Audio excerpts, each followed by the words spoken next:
దేవునికి స్తోత్రం. మీ అందరికీ వందనాలు.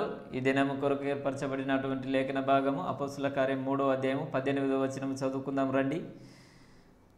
అయితే దేవుడు తన క్రీస్తు శ్రమపడనని సమస్త ప్రవక్తల నోట ముందుగా ప్రచురపరిచిన విషయములను ఇలాగూ నెరవేర్చెను. ఆమెన్. దేవునికి స్తోత్రం. హల్లెలూయా, హల్లెలూయా, హల్లెలూయా. మన ప్రభువును ప్రేరక్షకుడైనటువంటి నజరేయుడైన యేసుక్రీస్తు ప్రశస్తమైన నామములో మీ అందరికీ ప్రత్యేకమైన వందనాలు, శుభాలు తెలియజేస్తున్నాను.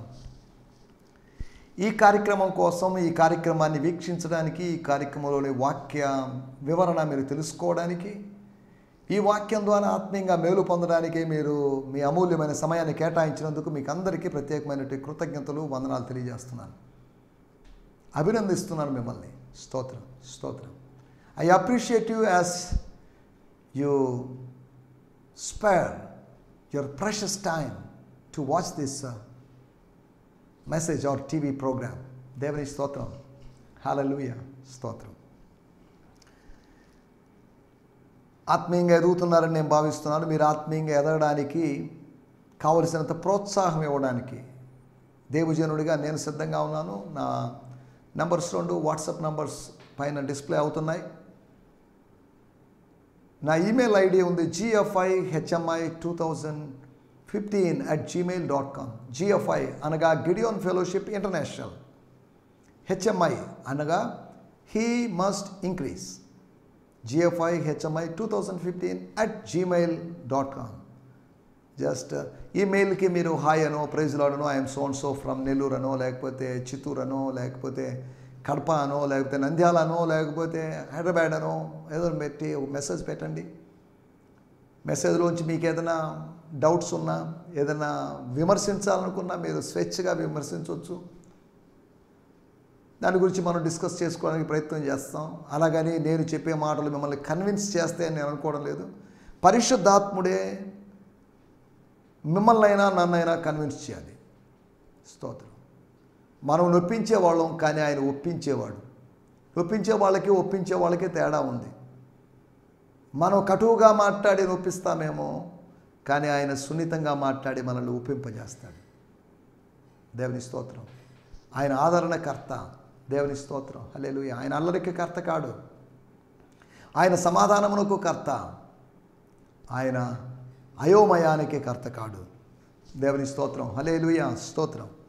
నిన్నటి ఎపిసోడ్లో మనం సహోదరులను ఎరిగిన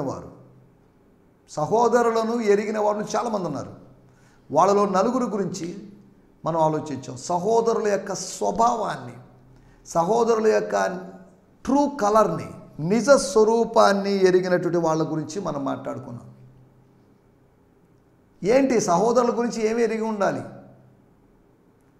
సహోదరుల యొక్క వస్త్రధారణ గురించా, సహోదరుల యొక్క భౌతికమైన వాటి గురించా? కాదు.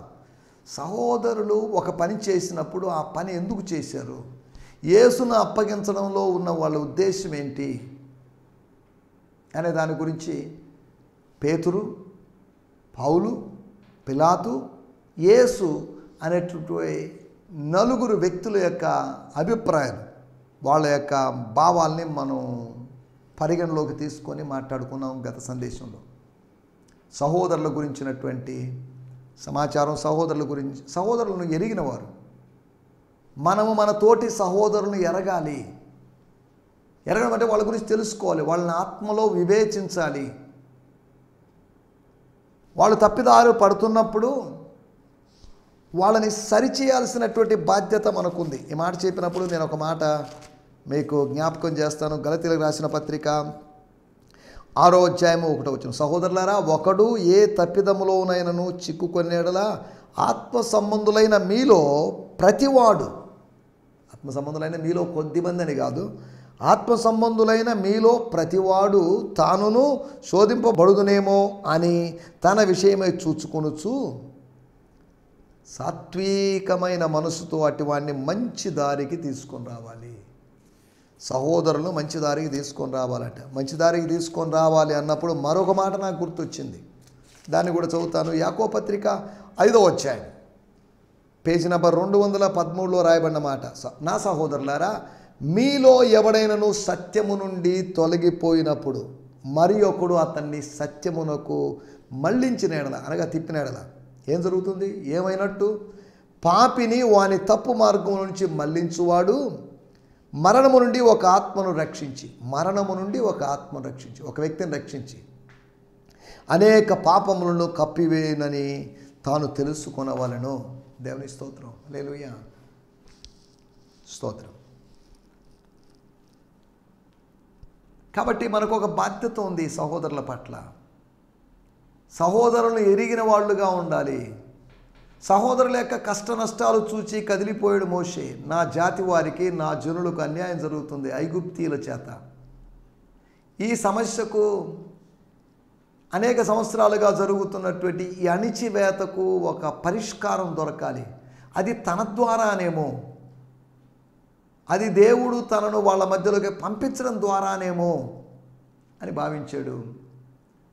ఆ విషయాన్ని ఆ మందమతులైన వాళ్ళు తెలుసుకోవాలనే ప్రయత్నం కోసం తన కండబలాన్ని ఉపయోగించాడు. ఒకడి గుద్ది చంపి ఇసుకలో పాతిపెట్టి ఎవరు చూడలేదనుకుంటూ ఉంటే చూసినవాడు అన్నాడు, నిన్న మొన్న జరిగినట్టు అలా చేయాలనుకుంటున్నామేమో, కుదరదు అన్నట్టుగా మాట్లాడేసరిగానే ఈ సమాచారం వీడి దగ్గరికి వచ్చిన సమాచారం అంతఃపురం దగ్గరికి వెళ్ళే అవకాశం ఉంది. అంతఃపురం దగ్గరికి వెళ్తే నా పరిస్థితి తారుమారుగా ఉంటుంది. కాబట్టి it's better to leave this palace. ఈ అంతఃపురాన్ని వదిలిపెట్టి ఎక్కడైనా అరణ్యంలో ఉండడం బెటర్ అనుకొని మిథ్యాను అరణ్యంలోకి వెళ్ళిపోయాడు. స్తోత్రం. ఆయన ఊహించలేని పరిస్థితులు అతనికి ఏర్పడ్డాయి. కొన్నిసార్లు మన జీవితంలో కూడా మన గురించి ప్రజలు ఒక మంచి అభిప్రాయానికి రావాలని మనం ఏదో ప్రయత్నం చేస్తాం, అది తిరగబెడుతుంది, అది మనకు రివర్స్ అయిపోతుంది. అది అనగా మోషే చేసిన ప్రయత్నం తాను ఎవరో తెలుసుకోవాలని చూశాడు, తెలియజేయాలని ప్రయత్నం చేశాడు. దానికోసం ఒక వైలెంట్ వేని వెతుక్కున్నాడు. దాని ద్వారా అరణ్యంలోకి వెళ్ళాల్సి వచ్చింది, అంతఃపురాన్ని విడిచిపెట్టాల్సి వచ్చింది. ఎందుకు చెప్తున్నానంటే మనం కూడా నేనేంటో వీళ్ళు తెలుసుకోవాలి, నా విలువేంటో వీళ్ళు తెలుసుకోవాలి అని మనం ఏదో ప్రయత్నం చేయాలని చూస్తాం. దాని ద్వారా మనం అరణ్య అనుభవానికి వెళ్ళాల్సి వస్తుంది. నువ్వు ఏంటో ఎవరు తెలుసుకోవాల్సిన అవసరం లేదు, నీ విలువేంటో ఎవరు తెలుసుకోవాల్సిన అవసరం లేదు. నీ దేవుడు ఎవరో, నీ దేవుని విలువేంటో ప్రజలు తెలుసుకుంటే చాలు. మోషేలాగా అలాగా వెర్రిగా మనం ప్రవర్తించకుండా ముందుకు సాగడానికి ప్రభు మనకు సాయం చేయనుగాక. మనం వీటిలోకి వెళ్ళడం లేదు, కానీ ఒకటి, మనం సహోదరులను ఎరిగి ఉండాలి. ఈ మాట చెప్పినప్పుడు ఒక మాట నాకు 2 కొరింథీ పత్రిక 5వ అధ్యాయంలో పౌలు గారు చెప్పిన మాట గుర్తొస్తుంది. ఆయన అన్నాడు, మేము ఇక మీదట ఎవరిని ఏ మనుషుని శరీర రీతిగా ఎరగం, మేము ఆత్మలోనే ఎరుగుతాం. ఒకవేళ యేసు ప్రభువును కూడా అలా ఎరిగామని ఎవరైనా మా మీద అపనింద వేస్తే సారీ, ఆయన మేము ఆత్మ సంబంధంగానే ఎరిగి ఉన్నామని చెప్పుకుంటాం. కాబట్టి క్రీస్తునైనా, క్రీస్తు ద్వారా అనుగ్రహించబడినటువంటి సహోదరులనైనా శరీర సంబంధిగా మేము చూడదలుచుకోలేదు. We want to see them in the spirit. అంతవరకే ఆయన చెప్పాడు. దేవుని స్తోత్రం. హల్లెలూయా. మన సమయం అయిపోతుంది కనుక పోయిన ఎపిసోడ్లో, నిన్నటి ఎపిసోడ్లో పిలాతు అసూయ చేత ఆయన అప్పగించారని తెలుసుకున్నాడు. రెండోది, యేసు ఏవో అయోమయపు పరిస్థితుల వలన, అపవిత్రాత్మల యొక్క ప్రభావం వలన వాళ్ళు ఇలా చేశారు, ఇలా చిత్రహింస పెట్టారు, ఇలా టార్చర్ పెట్టారు అన్నట్టుగా, ఇలా క్షోభకు గురి చేశారు అన్నట్టుగా ఆయన పలికాడు, ప్రార్థించాడు. మూడోదిగా, ఒకవేళ వీళ్ళకి ఆ జ్ఞానము మరుగైంది, వాళ్ళు ఈ విషయంలో ఆత్మీయ గుడ్డి వాళ్ళు అయ్యారు, ఆత్మీయ అంధత్వంతో బాధపడ్డారు, దాని ప్రభావం వల్ల ఆయన సులువు వేశారు.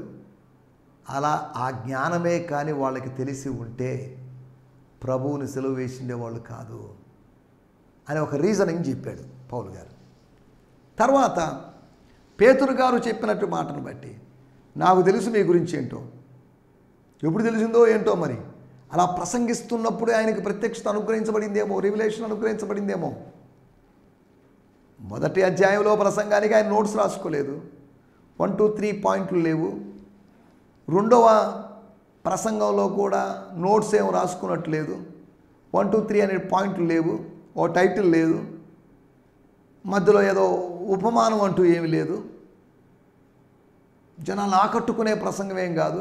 ఈ ప్రసంగం విని ఇది దేవుని స్వరమే, ఇది మానవ స్వరం కాదని ఎవరు అనలేదు.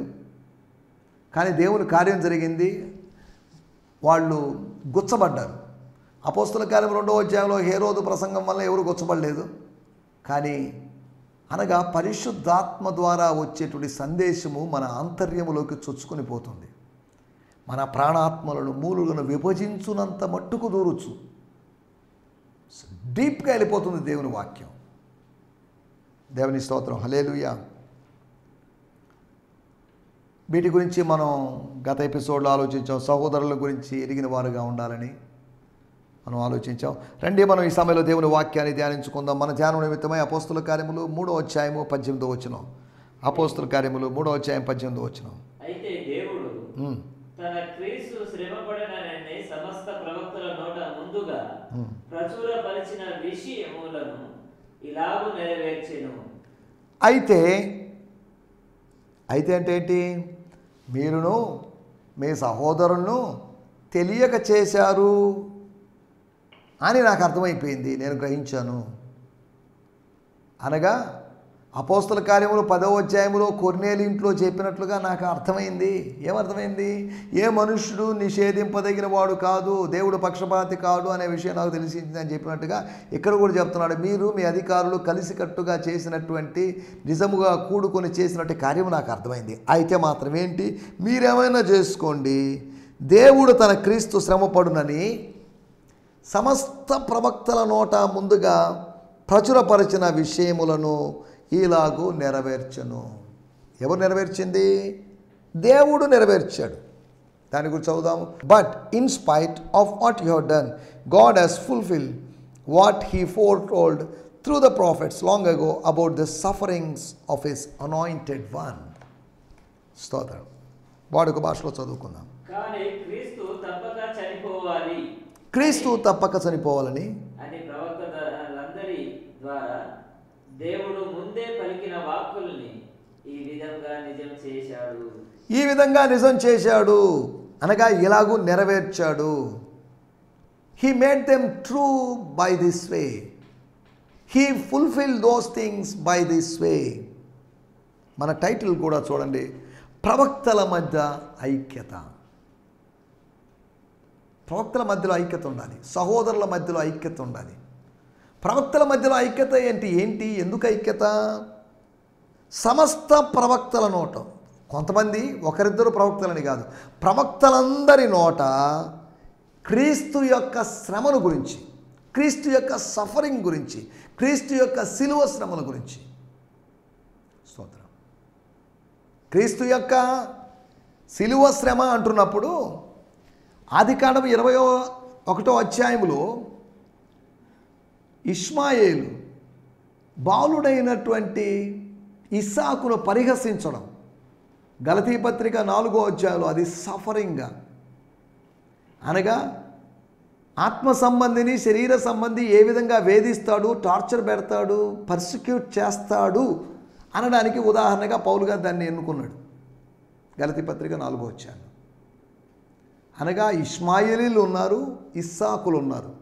మనం ఇస్సాకులం అనగా స్వతంత్రులం, స్వతంత్రురాలి కుమారులం, దాసి కుమారులం కాదు. ఇష్మాయేలీలు ఉన్నారు, మొదటి శతాబ్దంలో ఉన్నారు, ఇప్పుడు ఉన్నారు. ఇప్పుడు ఎక్కడున్నారండి? ఇండియాలో ఎక్కడున్నారు అని అక్షరార్థంగా దయచేసి అడగొద్దు, మనం అక్షరార్థంగా మాట్లాడుకోవడం లేదు. దేవుని స్తోత్రం, హల్లెలూయా.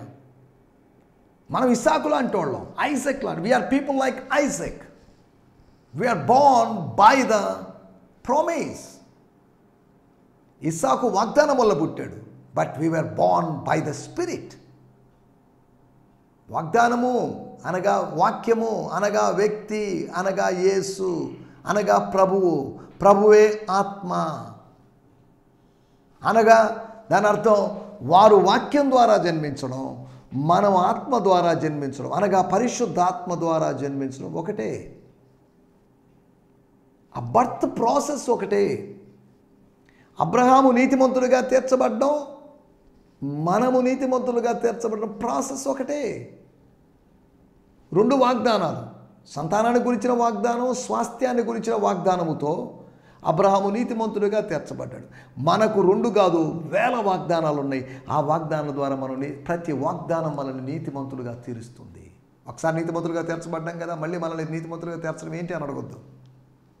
స్తోత్రం, స్తోత్రం. ప్రవక్తల మధ్యలో ఐక్యత ఉంది అంటే దాని అర్థం ఏంటి? దానికి అర్థం లేదా? దాని అర్థం ఏంటి అంటే ప్రవక్తలందరిలో పనిచేసినటువంటి ఒకటే ఆత్మ, పరిశుద్ధాత్మ. స్తోత్రం. ప్రవక్తలు వేరువేరుగా ఉండొచ్చు, కానీ ఆత్మ ఒకడే. సమస్త ప్రవక్తల నోట స్తోత్రం, స్తోత్రం. నోళ్ళు తేడాగా ఉన్నాయి, నోళ్ళు వేరుగా ఉన్నాయి, కానీ నోటి నుంచి వచ్చినటువంటి మాట ఒకటిగా ఉంది. నోర్లు వేరు కానీ నుడి ఒకటే, మాట ఒకటే. దేవుని స్తోత్రం. ఆ మాట దేని గురించి? క్రీస్తు శ్రమ పడనని. స్తోత్రం, హల్లెలూయా. ఈ మాట చెప్పినప్పుడు ఒక మాట మనం చదువుకుందాం. లూకా సువార్త 24వ అధ్యాయంలో 25వ వచనం. అందుకు ఆయన, అవివేకులారా, ఓ ఫూల్స్, ప్రవక్తలు చెప్పిన మాటలన్నిటినీ నమ్మని మందమతులారా. ప్రవక్తల మాటలు నమ్మకపోతే, వాక్యాన్ని నమ్మకపోతే వాడు మందమతి అని అర్థం.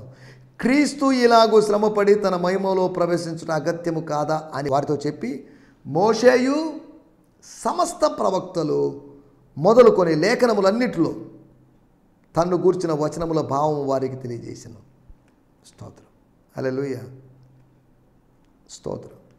మనం ఇక్కడ ఆలోచిస్తున్న మాటలు ఒకటి, ప్రవక్తలందరూ క్రీస్తును గూర్చినటువంటి శ్రమను గురించి, క్రీస్తు యొక్క శ్రమను గురించి అనగా సిలువను గురించి చెప్పడం ద్వారా, వీళ్ళందరూ సిలువను గురించి చెప్పకుండా ఉన్నటువంటి ప్రవక్త వీళ్ళకి భిన్నమైన ప్రవక్తగా కనిపిస్తాడు, వీళ్ళతో కలవని ప్రవక్తగా కనిపిస్తాడు. స్తోత్రం. 450 మంది ప్రవక్తలు అందరూ ఒకటే చెప్తున్నారు. అలాగని వాళ్ళు చెప్పింది సత్యం కావడానికి వీల్లేదు, సత్యమే అయ్యే అవకాశం లేదు.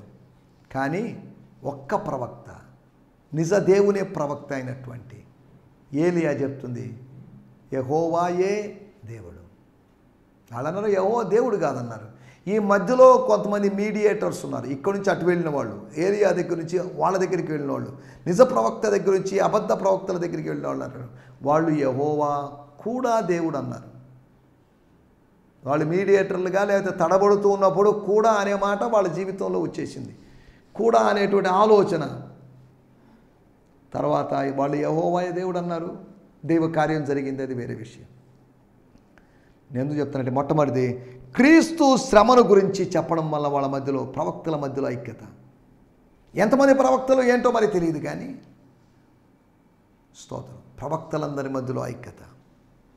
అలాగైతే విశ్వాసులందరి మధ్యలో ఐక్యత ఉండాలి, సేవకుల మధ్యలో ఐక్యత ఉండాలి, స్త్రీల మధ్యలో, పురుషుల మధ్యలో ఐక్యత ఉండాలి, మనందరిలో ఐక్యత ఉండాలి.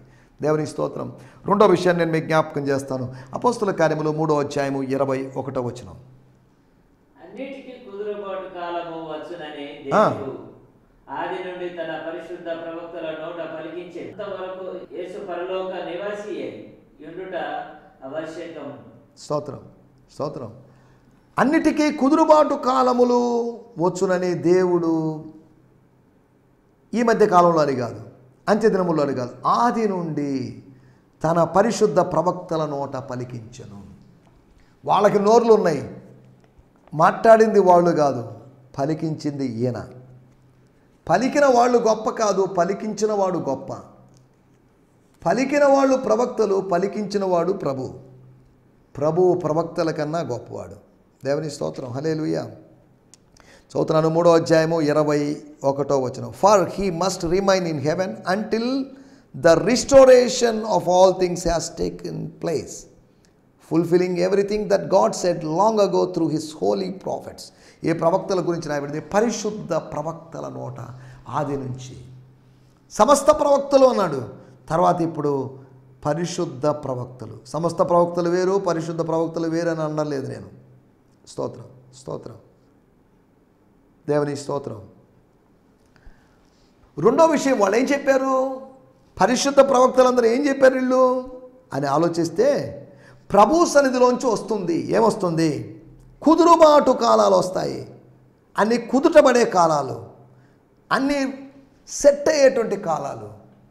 Restoration, times of restoration. గుర్తుపెట్టుకోవడం, చిన్న మాట చెప్తాను మీకు. మీ జీవితంలో కుదురుబాటు కాలం వస్తుంది. ఇప్పుడు ఎన్నో టెన్షన్లు, ఒత్తిళ్ళు, ఫైనాన్షియల్ టెన్షన్స్ లేవా? రిలేషనల్స్ డ్యామేజ్ అయిపోయి టెన్షన్, వేరువేరు సమస్యలు ఉన్నాయి, ఒత్తిళ్ళు ఉన్నాయి. అన్నిటికీ కుదురుబాటు కాలంలో వస్తాయి. ఎక్కడి నుంచి? పెద్ద మనుషుల దగ్గర నుంచో, బంధువుల దగ్గర నుంచో, పెళ్ళిళ్ళ దగ్గర నుంచో, పేరెంటాల దగ్గర నుంచి కాదు, ప్రభు సన్నిధి నుంచి. స్తోత్రం. ప్రభు సముఖము నుండి 19వ వచనంలో విశ్రాంతి కాలములు. ఇక రాయబడిన మాటలు, ఒకటి విశ్రాంతి కాలములు, తర్వాత 21 కుదురుబాటు కాలములు. స్తోత్రం. సెట్ అయిన కాలం, సెట్ అయ్యి అలాగే కంటిన్యూ అయ్యేటువంటి విశ్రాంతి కాలం. విశ్రాంతి దినములు అని కాదు, విశ్రాంతి కాలంలో. The days of rest and the days of restoration. ఈ అంత్య దినాల్లో దేవుని బిడ్డలారా, మనకు కుదురుబాటు కాలాలు కావాలని, విశ్రాంతి కాలాలు కావాలని. These days should be days of rest and restoration in our lives. స్తోత్రం, స్తోత్రం. రెండవది, ప్రవక్తలందరూ కాలాల గురించి మాట్లాడడం వలన వాళ్ళ మధ్యలో ఐక్యత, అరే సేమ్ స్పిరిట్ అనేది అర్థం అవుతుంది. మూడో విషయం నేను మీకు జ్ఞాపకం చేస్తాను. 3వ అధ్యాయము 24వ వచనం. మరియు సమూయేలు మొదలుకొని ఎందరు ప్రవక్తలు ప్రవచించిరో వారందరూ ఈ దినమును గురించి ప్రకటించిరి. దేవుని స్తోత్రం. హల్లెలూయా. 3వ అధ్యాయము 24వ వచనం. In fact every prophet from the time of Samuel onward has prophesied over these very days. స్తోత్రం. సమూయేలు అనే ప్రవక్త, దాని ముందు ప్రవక్తలు లేరని కాదు, ఉన్నప్పటికీ వాళ్ళు ప్రవచించలేదని కాదు, కానీ ఒక టైం పీరియడ్ గురించి మాట్లాడుతున్నాడు. సమూయేలు మొదలుకొని ఎందరో ప్రవక్తలు ప్రవచించారో వారందరూ ఈ దినము గూర్చి ప్రకటించిరి. ఈ దినము కాదు, ఇంగ్లీష్లో అబౌట్ దీస్ డేస్, ఈ దినముల గురించి. ఈ దినములు అంటే ఏ దినములు? విశ్రాంతి కాలములు వచ్చేటువంటి దినములు, కుదురుబాటు కాలములు వచ్చేటువంటి దినములు. ఇంకా చెప్పాలంటే స్తోత్రం, ఆ ముందు రాయబడింది 22వ వచనంలో, మీ కొరకు పుట్టించును ఆయన మీతో ఏం చెప్పిన అన్ని విషయంలో. మీరు ప్రవక్తను పుట్టించేటువంటి కాలం బాగా అర్థం చేసుకోవాలి. ఈ దినమును గురించి ప్రకటించిన ఏ దినము? ప్రవక్తను పుట్టించే దినం కావచ్చు, లేదు అంటే ప్రభు సముఖము నుండి విశ్రాంతి కాలాలు, లేదా లేదు అంటే మరియు కుదురుబాటు కాలాలు వస్తాయి అనేటువంటి వాళ్ళు ప్రవచించడం గురించి. అనగా ప్రవక్త పుట్టడం గురించి, ప్రభు సన్నిధి నుంచి రావడం గురించి, కాలాల గురించి, క్రీస్తు యొక్క శ్రమను గురించి, క్రీస్తు శ్రమను గురించి, క్రీస్తు సన్నిధి నుంచి వచ్చేదాని గురించి, క్రీస్తు పుట్టడం గురించి. పుట్టడం అంటే మన బెత్లెహేములోని జన్మ దాని గురించి కూడా కాదు, లేపబడ్డం గురించి, అనగా పంపబడ్డం గురించి. తర్వాత ఫైనల్గా ఒక విషయం మీకు జ్ఞాపకం చేసి ముగించేస్తాను. 1 పేతురు పత్రిక 1వ అధ్యాయము 10-11 వచనాలు. 1 పేతురు పత్రిక 1వ అధ్యాయము 10-11 వచనాలు. మీకు కలుగు ఆ కృపను గురించి ప్రవచించిన ప్రవక్తలు ఈ రక్షణ గురించి పరిశీలించుచు తమ యందున్న క్రీస్తు ఆత్మ క్రీస్తు విషయమై శ్రమలను గురించి వాటి తర్వాత కలగబోవు మహిమను గురించి ముందుగా సాక్ష్యం ఇచ్చినప్పుడు ఆ ఆత్మ. This salvation was the focus of the prophets. ఈ రక్షణ, ఈ కడవరి కాలపు రక్షణ, ఈ బయలుపరచబడిపోతున్న రక్షణ, who prophesied of this outpouring of grace, ఈ కృపా కుమ్మరింపును గురించి వాళ్ళు ప్రవచించారట. That was destined for you. మీకోసం నిర్ణయించబడినట్టు కృపా కుమ్మరింపు. కృపా కాలం కాదు, కృప కుమ్మరించబడ్డం, ఆత్మ కుమ్మరించబడినట్లుగా కృప కుమ్మరించబడ్డం. They made a careful search and investigation of the meaning of their God given prophecies as they probed into the mysteries of who would fulfill them and the time period when it would all take place. స్తోత్రం. నేను వీటన్నిటిని వివరించే సమయం లేదు, మన సమయం అయిపోతుంది కనుక కలగబోయేటువంటి కృపను గురించి ప్రవచించడంలో ప్రవక్తలందరి మధ్యలో ఐక్యత ఉంది. స్తోత్రం. 4 విషయాలు వాళ్ళు కామన్ థింగ్స్ వాళ్ళు ప్రకటించారు. వేరువేరు విషయాలు వాళ్ళు ప్రవచించారు, కానీ కామన్గా వాళ్ళు చెప్పినవి, ఒకటి క్రీస్తు శ్రమపడడం గురించి, రెండవది కుదురుబాటు కాలములు రావడం గురించి, మూడవది క్రీస్తు పుట్టడం గురించి అనగా క్రీస్తు లేపబడడం గురించి, నాలుగవది అనుభవించబడబోయేటువంటి లేకపోతే కలిగేటువంటి కృప కుమ్మరింపుని గురించి ప్రవక్తలందరూ మాట్లాడారట. దేవుని స్తోత్రం. వేరు కాలాల ప్రవక్తలైనప్పటికీ సమూయేలు కాలంలో ఇంచుమించు అప్పటికి 2000 సంవత్సరాల క్రితం ఉన్నటువంటి, అనగా ఇప్పటికీ ఇంచుమించు 4-5 వేల సంవత్సరాల క్రితం ఉన్నటువంటి ప్రవక్తలను గురించి వాళ్ళ మధ్యలో ఉన్న ఐక్యత. వేరువేరు ప్రదేశాల్లో పరిచయం చేశారు, కానీ పరిశుద్ధాత్ముడు అందరినీ వాడుకున్నాడు. అంత్య దినాల్లో ప్రవక్తలు అనబడిన వాళ్ళని దేవుళ్ళు లేవనెత్తాలి. మీ దాసురాళ్ళు ప్రవచిస్తారు. ఈ పేరుతో చెప్పుకొని అక్కడక్కడ కొన్ని చోట్ల అబద్ధ ప్రవచనాలు చెప్పేవాళ్ళు బోల్డ్ మంది వచ్చారు, వాటిలోకి వెళ్ళలేదు మనం. స్తోత్రం. ఒకటి స్తోత్రం, క్రీస్తు శ్రమపడడం, క్రీస్తు లేపబడడం, అంతేకాకుండా కుదురుబాటు కాలములు రావడం, అంతేకాకుండా మనం చివరిగా ఆలోచించినట్టు విషయం కలగబోయేటువంటి కృప. అంత్యదినములో కృపా ప్రత్యక్షత జరిగింది. క్రీస్తు ద్వారా కృపా ప్రత్యక్షత జరిగింది. కృపా సత్యములు ఆయన ద్వారా కలిగాయి. ఆయన రావడం ద్వారా కృపా సత్యం. ధర్మశాస్త్రం మోషే తీసుకొస్తే మోషే కన్నా గొప్పవాడని క్రీస్తు కృపా సత్యముతో వచ్చాడని, కృప వెంబడి కృపను అనుభవించేటట్టు చేశాడని మనం లేఖనాల ద్వారా అర్థం చేసుకోవచ్చు. కాబట్టి ప్రవక్తల మధ్యలో ఉన్నట్టు ఆత్మ సంబంధమైన ఐక్యత. ఈ అంత్య దినాల్లో మనందరి మధ్యలో అట్టి ఆత్మ సంబంధమైన ఐక్యతతో మనం ముందుకు సాగడానికి ప్రభు మనకు సహాయం చేయనుగాక. ఆమేన్. హల్లెలూయా. హల్లెలూయా. మీ అందరికీ వందనాలు.